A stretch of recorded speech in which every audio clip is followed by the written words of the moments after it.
अरे वाह, इन लोगों ने तो मेरे कबाड़ खाने को ताजमहल बना दिया। अब तो इसे अच्छे किराए पर चढ़ा सकता हूँ। तभी दो आदमी आते हैं जो किराए का कमरा ढूंढ रहे हैं। वो बनवारी को अच्छे पैसे ऑफर करते हैं। बनवारी का लालच जाग जाता है। वो तुरंत राघव और कौशल्या के पास जाता है। देखो राघव, 2 दिन हो गए, मुफ्त की रोटियां कब तक तोड़ोगे? इस कमरे का किराया 5,000 रुपए है। दोगे तो रहो, वरना रास्ता नापो। मौसा जी, अभी तो 2 दिन हुए हैं, बाजार में काम भी नहीं मिला ठीक से। थोड़ा रहम कीजिए, कुछ दिन की मोहलत दे दीजिए। रहम दया गया भाड़ में, मुझे नकद पैसा चाहिए। देखो मेरे पास पार्टी खड़ी है जो अभी पैसे देने को तैयार है। तुम लोग अभी क्या भी निकलो। भाई साहब कहाँ जाएंगे हम इस वक्त? बूढ़ी अम्मा जी है साथ में। अरे वो मेरी समस्या नहीं है, चलो निकलो बाहर, वरना सामान फेंक दूंगा।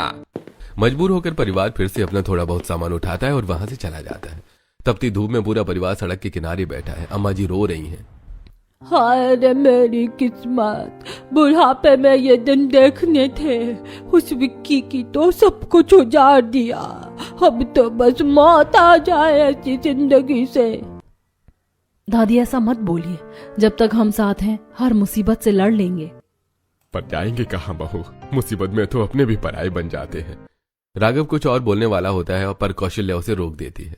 अरे मैं भी कैसी भुलक्कड़ हूँ राघव, याद है वो जंगल के पास वाली अपनी जमीन, वो जो तेरे दादाजी ने खरीदी थी? हाँ माँ, वो बंजर जमीन, पर वो तो बहुत दूर है और जंगल में है। अरे दूर है तो क्या हुआ, अपनी तो है। वहाँ कोई किराए के लिए तो नहीं निकालेगा। चलो वहीं चलते हैं, झोपड़ी डाल लेंगे, रूखा सूखा खा लेंगे, पर अपनी छत के नीचे रहेंगे। शाम होते होते परिवार जंगल के किनारे उस जमीन पर पहुंचता है जो उनकी थी। लेकिन नजारा देखकर सबके होश उड़ जाते हैं। जमीन पूरी तरह पथरीली है। वहां बड़ी बड़ी कटीली झाड़ियां हैं और जमीन ऊबड़ खाबड़ है। हे राम, ये जमीन है या पत्थरों का ढेर? यहाँ तो पैर रखने की भी जगह नहीं है। माँ, यहाँ कैसे रहेंगे? यहाँ तो हल चलाना तो दूर, खाट बिछाना भी मुश्किल है। तभी झाड़ियों में एक बड़ा सा सांप निकलकर दूसरी तरफ जाता है और सभी उसे देखकर डर जाते हैं। सांप? बाबूजी, यहाँ तो जान का खतरा है। नीचे जमीन पर सोई तो रात को पता नहीं क्या होगा। यहाँ घर बनाना तो नामुमकिन है। अब क्या होगा? आसमान से गिरे और खजूर में भी नहीं, सीधे कांटों में अटके। हमें रात होने से पहले कुछ सोचना होगा, वरना ये जंगल हमें निगल जाएगा। सब डरे हुए हैं और सूरज डूबने वाला है। तभी सुमन की नजर वहां खड़े एक विशालकाय पेड़ पर पड़ती है जिसकी टहनियां बहुत मोटी और दूर तक फैली हैं। बाबूजी, मिल गया घर। वो देखिए वो पेड़, हम वहीं रहेंगे। हैं? पेड़ पर बहू? तेरा दिमाग तो ठीक है ना? हम इंसान हैं, लंगूर नहीं जो डाल डाल पर कूदेंगे। सही कह रही है तेरी सास, बुढ़ापे में हड्डियां तुड़वानी है क्या? और अम्मा जी कैसे चढ़ेंगे? उनको तो सीढ़ी चढ़ने में भी सांस भूल जाती है। खबरदार जब मुझे बुढ़िया बोला। मैं अभी जवान हूँ, पर पेड़ पर रहना ये तो कुछ ज्यादा ही हो गया। देखिए माँ जी, बाबूजी, जमीन पर देखिए, ये जहरीले कीड़े, सांप और ये नुकीले पत्थर। यहाँ एक रात भी सोए तो सुबह का सूरज शायद ना देख पाए। वो पेड़ ही हमारी जान बचा सकता है। उसी की टहनियां मजबूत है, हम वहाँ सुरक्षित रहेंगे। सुमन ठीक कह रही है बाबूजी, नीचे खतरा है, ऊपर रहना सुरक्षित रहेगा। कोई जानवर भी ऊपर नहीं आ पाएगा। पर बेटा गिर गए तो? नहीं गिरेंगे माँ जी, विश्वास रखिए। फैसला हो गया है। राघव जी और रवि पेड़ पर चढ़ने की कोशिश करते हैं। राघव जी एक डाल पकड़कर लटकने की कोशिश करते हैं पर फिसल जाते हैं। अरे मेरी कमर बेटा रवि, ये हमारे बस का नहीं है। अरे जवानी के दिन गए बेटा। रुकिए बाबूजी, ऐसे नहीं होगा, हमें सीढ़ी बनानी होगी। रवि जी, वो सामने वाले बांस काट लाओ।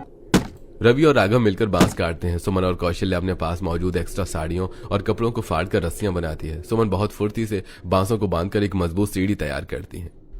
अरे वाह, ये तो मजबूत लग रही है। बहू तूने तो कमाल कर दिया, तू तो इंजीनियर निकली। फिर सब एक एक करके पेड़ पर चढ़ते हैं। सब एक चौड़ी और मजबूत डाल पर पहुंच जाते हैं। हाय दैया, कितना ऊंचा है, चक्कर आ रहा है मुझे। अगर मैं लुढ़क गई तो सीधे यमराज के पास लैंड करूंगी। डरो मत माँ जी, ये डाल बहुत चौड़ी है। आज रात हम यहीं सो जाएंगे। रात हो गई है। अब सब एक दूसरे से सटकर बैठे हैं। सुमन ने जो सब्जी पकाई थी वो सब मिलकर बांट कर खाते हैं। जिंदगी भर छत के नीचे सोए हैं, आज खुले आसमान के नीचे सो रहे हैं। लेकिन कुछ भी कहो, यहाँ सुकून है। हाँ दादी, और हवा भी कितनी ठंडी है। एसी भी फेल है सबके सामने। सब लोग इस टहनी पर एक साथ सो जाते हैं। अगली सुबह सुमन सबसे पहले उठती है। उठो उठो, बहुत सो लिया, अब अपना महल बनाना है। रवि जी, आप और बाऊजी लकड़ियां काट लाइए। मैं और माँ जी उन्हें बांधने के लिए जंगली बेले जमा करते हैं। आज तो शरीर का पुर्जा पुर्जा हिल गया है।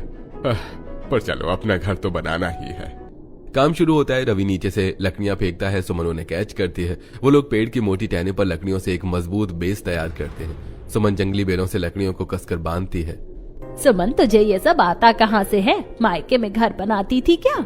नहीं माँ जी, वो डिस्कवरी चैनल देखती थी ना, मैन वर्सेस वाइल्ड, तब लगता था क्या फालतू है, आज वही काम आ रहा है। शाम तक आधा बेस तैयार हो जाता है। सब थके हुए हैं पर खुश हैं। आहा, अब लग रहा है बिस्तर पर लेटे हैं। कमर सीधी हो गई मेरी।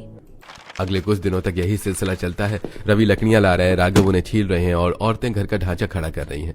धीरे धीरे पेड़ पर एक सुंदर सी झोपड़ी का आकार दिखने लगता है। बस हो गया, हमारा घर तैयार। सब लोग अपने नए घर को देखते हैं। ये कोई आम घर नहीं, पेड़ की डाल पर बना एक अनोखा ट्री हाउस था।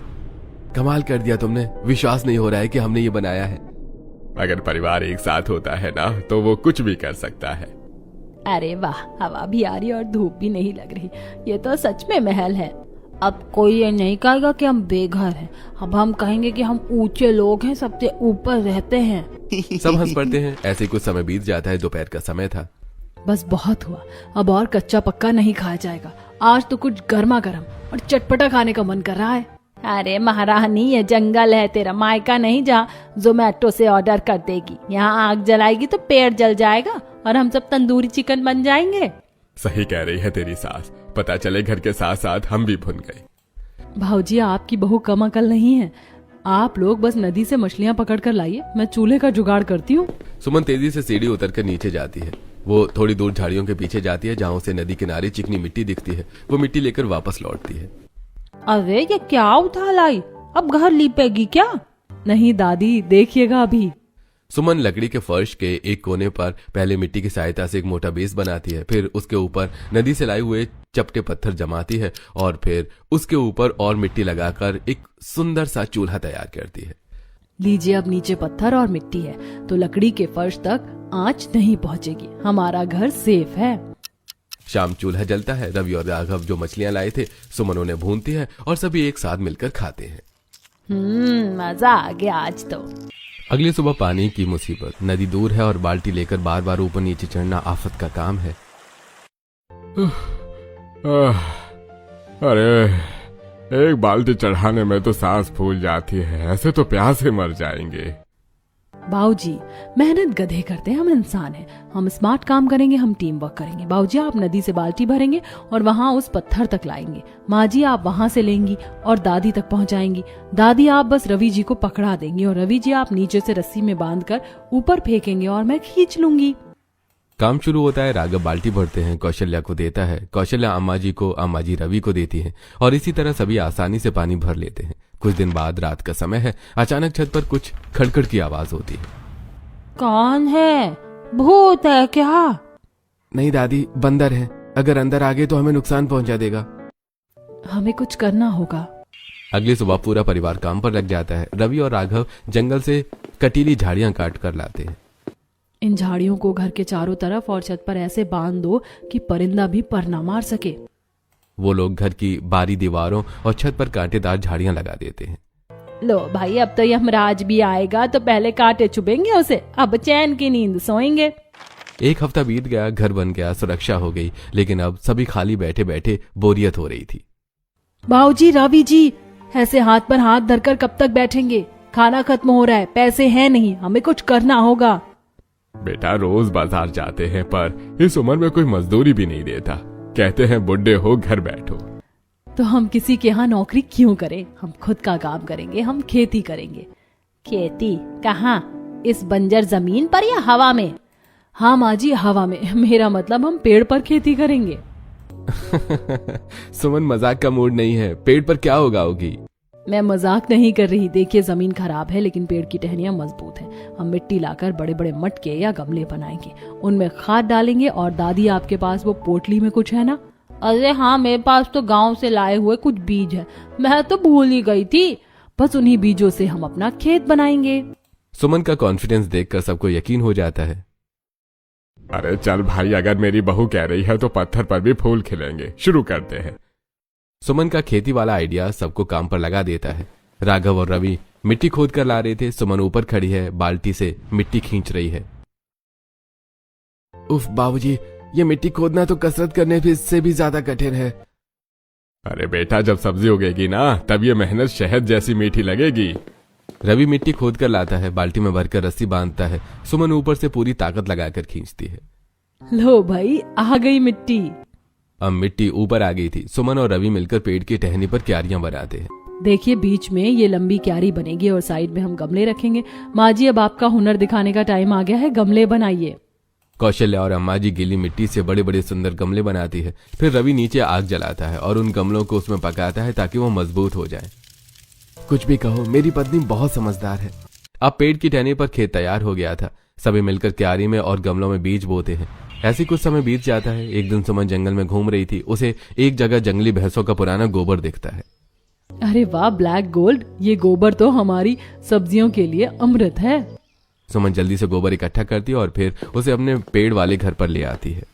हाय बहू, ये क्या उठा लाई, बदबू आ रही है। माँ जी, ये बदबू नहीं, तरक्की की खुशबू है। ये खाद बनेगी और फिर देखिएगा हमारी सब्जियां कैसे रॉकेट की तरह बढ़ती हैं। सुमन खाद बनाकर पौधों में डालती है। समय बीतता है और फिर एक सुबह। अरे ओ सुमन, राघव, जल्दी आओ, देखो तो सही। सब दौड़कर आते हैं। देखते हैं कि क्यारियों में हरी हरी सब्जियां लग रही हैं। गमलों में छोटे छोटे बैंगन और टमाटर लटक रहे हैं। यह चमत्कार नहीं, हमारी मेहनत है और हमारी बहू की अकलमंदी। ये तो धरती माँ का आशीर्वाद है बाबूजी। भले ही हम जमीन से ऊपर हैं, पर जड़ें तो जमीन से ही जुड़ी है ना। सब्जियों की सफलता के बाद सुमन का दिमाग और तेजी से चलने लगता है। सुनिए सब लोग, सब्जियां तो हो गई खाने के लिए, पर हमें पैसे भी चाहिए। कपड़े, तेल, नमक सब खरीदना है। तो क्या करें, डाका डालें? नहीं माँ जी, हम मिट्टी के बर्तन बनाएंगे। वो चिकनी मिट्टी याद है जिससे चूल्हा बनाया था? वो बहुत अच्छी क्वालिटी की है। हम उसके मटके, कुल्हड़ और खिलौने बनाकर बाजार में बेचेंगे। पर वो मिट्टी तो बहुत दूर नदी के उस पार है। तो क्या हुआ बाबूजी, ले आएंगे। जब पेड़ पर घर बना सकते हैं तो मिट्टी क्या चीज है। अगले दिन से काम शुरू होता है। रवि और राघव दूर से मिट्टी खोद कर लाते हैं। सभी औरतें उस मिट्टी को गूंथती है। कौशल्या और सुमन सुंदर सुंदर मटके और दिए बनाती हैं। अम्मा जी उन पर डिजाइन बनाती हैं।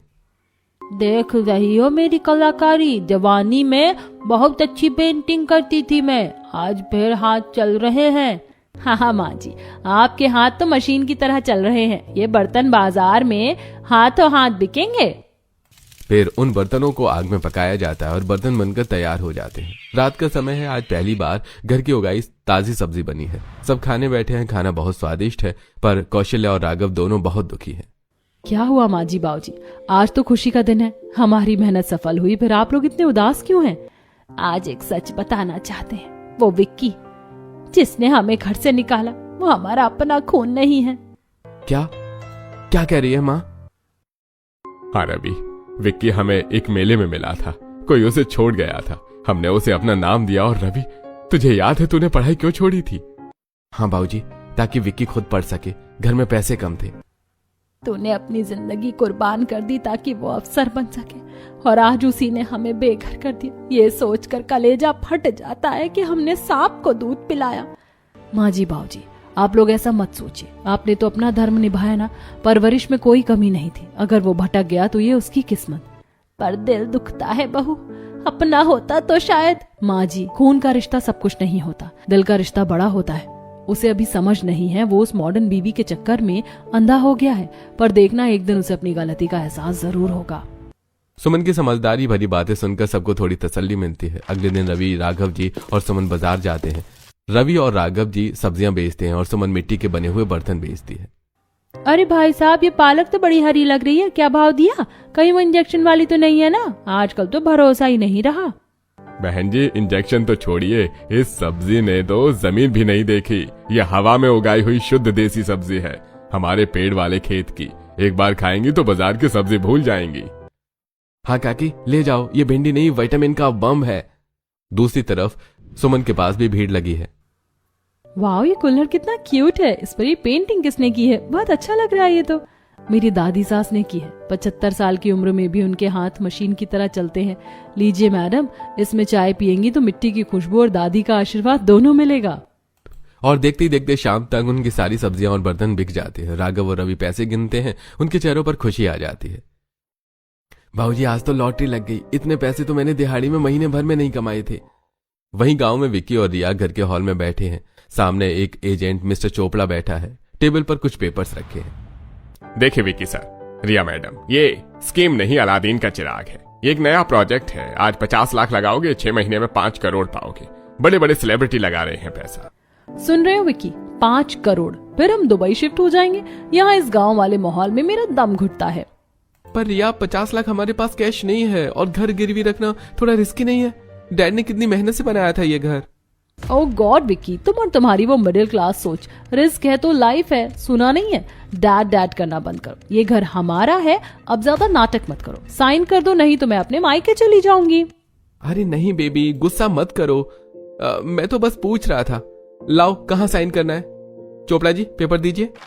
1 महीना बाद भयंकर आंधी तूफान और बारिश का मंजर है। विक्की और रिया सड़क पर फटेहाल हालत में चल रहे हैं। विक्की के कपड़े कीचड़ में सने हैं। उनका सब कुछ लौट चुका है। उनके साथ मिस्टर चोपड़ा ने बहुत बड़ा फ्रॉड कर दिया, जिससे एक ही झटके में उनके घर और सब कुछ छिन गया। हाय, मेरी हील्स टूट गई। ये सब तुम्हारी वजह से हुआ विक्की।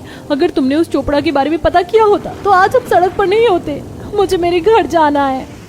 चुप कर रिया, मेरी वजह से? तूने ही भेजा चढ़ाया था कि दुबई जाएंगे, 5 करोड़ मिलेंगे। अब 5 रुपए नहीं है जेब में। तेरे गहने, गाड़ी, घर सब बिक गया। तेरे लालच ने हमें भिखारी बना दिया। मुझे ठंड लग रही है विक्की, कोई मदद नहीं कर रहा। वो हमारे दोस्त जिन्होंने हमारी पार्टियों में मुफ्त की दारू पी थी, आज फोन भी नहीं उठा रहे हैं।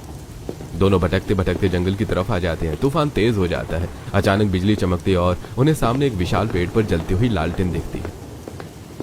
रिया, वो देख, वो पेड़, वहां रोशनी है। शायद कोई जगह मिल जाए रहने के लिए। चलो वहां चलते हैं। वो लोग गिरते पड़ते उस पेड़ के नीचे पहुंचते हैं। ऊपर से धुआं और खाने की खुशबू आ रही थी। कोई है? प्लीज मदद करो हम पर, हम मर जाएंगे। ऊपर से सुमन और रवि झांकते हैं। बिजली कड़कती है और रोशनी में विक्की और रिया का चेहरा दिखता है। रवि जी, ये तो विक्की और छोटी हैं। क्या? इतनी रात को और इस हालत में? रिया, ये तो भैया भाभी हैं। हमारा परिवार यहाँ इस पेड़ पर रह रहा था इतने दिनों से। हे भगवान, ये मैंने क्या कर दिया अपने परिवार के साथ। रवि और सुमन विक्की और रिया को ऊपर लाते हैं। विक्की और रिया गीले कपड़ों में कांपते हुए और सिर झुकाए बैठे हैं। कौशल्या उन्हें ओढ़ने के लिए कंबल देती है। सुमन उन्हें गर्मा गर्म सूप देती है, जो कि सब्जियों से बना था। रिया, जो कभी पानी भी फिल्टर वाला मांगती थी, आज वो सूप ऐसे ही पी रही थी जैसे जन्मों की भूखी हो। क्यों आए हो यहाँ? वो आलीशान घर, वो 4 कमरे, वो स्पेस कम पड़ गया क्या जो आज इस पेड़ पर लटकने आए हो? बाबूजी, मुझे माफ कर दीजिए। मैं अंधा हो गया था।